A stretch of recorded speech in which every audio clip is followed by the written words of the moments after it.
Hi, I'm Corine Carlisle. I'm head of the Youth Addiction Concurrent Disorder Service here at CAMH.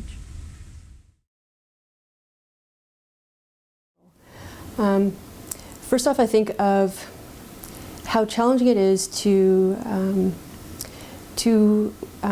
approach issues that are so challenging for people themselves to admit, and how it raises such uncertainty. I think, and if I have to say what I think is the hardest part of dealing and identifying and then providing treatment to patients with concurrent disorders is the whole concept of uncertainty and unpredictability.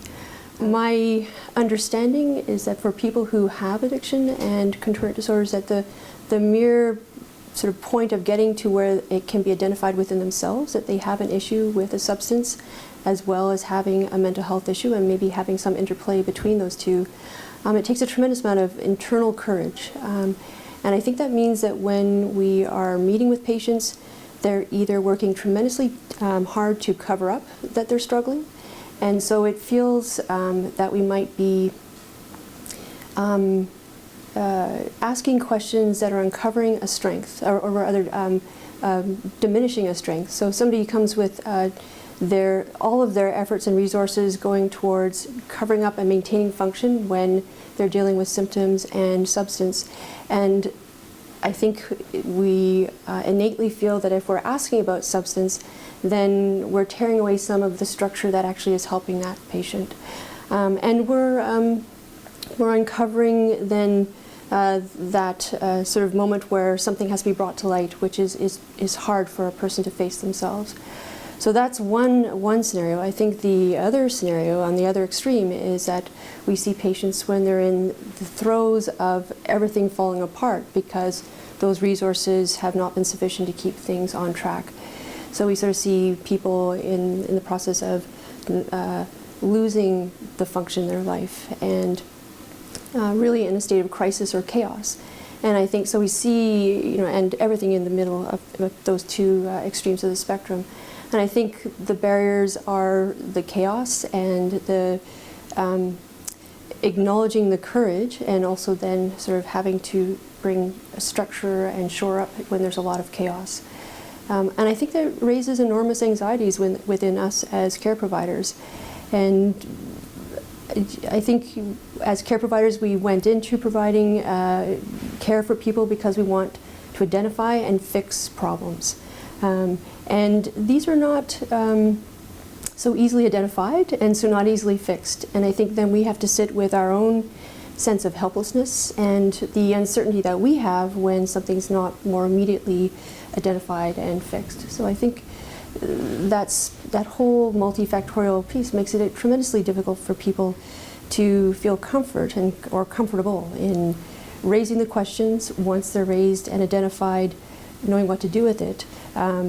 Knowing that it's not something you can just do an immediate fix, but it's so very much going back to the patient themselves to bring internal resources with support from external resources, and that it's a chronic, ongoing, relapsing, remitting illness that has a lot of unpredictability. So I think it hits us on every front as care providers.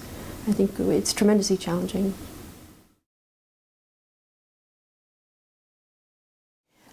First off, I'm always struck by the courage that it takes for a family or for a youth to come to a healthcare provider to identify that something's not working in their life. And if we place that developmentally for an adolescent, that takes enormous energy and courage. So right at a point in life when an adolescent is working developmentally all full steam ahead to separate and individuate from their family and from the adult world, they come in tremendous distress because their life is not going the way they want it to, and they have to come to the adult world, to care providers, to acknowledge that, and to actually then allow themselves to be given the help that's afforded them by the healthcare system. So that takes a tremendous amount of energy, and it really speaks to the level of distress when these young people are coming. Adolescents are notorious for dropping off the map when it comes to healthcare provision. So somebody with a chronic illness such as diabetes, they might be in really strong and tight control for their sugars until they hit adolescence. And then just that whole process of, I need to be me, I'm not my parents, I need to be separate from the adult world. and oftentimes their health care takes a tremendous hit. So again, these young people who are coming of their own choosing to get help are showing tremendous courage and strength to do that. About those young people who, say on the inpatient unit, come in and I'm going to say rail against the imposed structure, but in a very ambivalent way, so that the structure is something that they can push against, and yet at the same time they'll even say out loud to us, I've got a love-hate relationship with this. So acknowledging that they need the structure and support, but still having the freedom to rail against it, which is really developmentally appropriate. And to have these young people say, this saved my life. I didn't want to be here, or I really fought against being here. It was hard to be here, but this saved my life. And to then be able to see those young people re-engage in the things that they want for themselves, whether it be reestablishing relationships with their family or getting back on track with school, moving on with volunteer work or moving on to a job, different kinds of peer relationships. It's really remarkable to see really in a very short period of time what these young people can accomplish in terms of moving away from substances of their own choice, like choosing to go away from that and choosing to move away from peer relationships that kept them tied into that pattern of using, and their growing awareness of the impact of substances on their mental health and their mental health on the use of substances. So very much a concurrent model. And then their engagement with healthcare providers to get support and treatment for the mental health symptoms. So really in a very sort of multifactorial positive feedback way, taking advantage of all of that to make tremendous changes in their life. And likewise their families move from sometimes feeling that everything is entirely chaotic to being able to bring order around a young person, order to their own lives. And I mean that in a very positive, non-negative way, because I mean these, going back to what I was saying about the barriers that often are faced in identifying and treating these patients, uncertainty and unpredictability is one of those things that comes with symptoms of mental illness and the using of substances. So for families to be able to reorganize their lives and bring structure and function back into relationships in the whole family is positive for them and also provides a positive structure around the young person. So again, it's very much a feedback loop.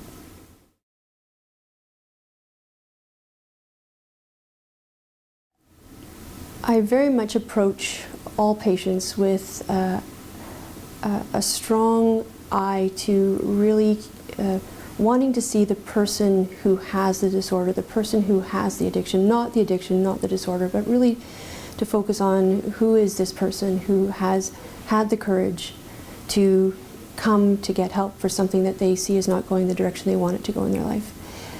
And that's not always an easy task as a care provider. I mean, we're faced with extreme time pressure sometimes, and we are wanting to identify and fix problems, and sometimes the problems don't present themselves as neatly and as tightly packaged as we would really like, given the time frames we're dealing with.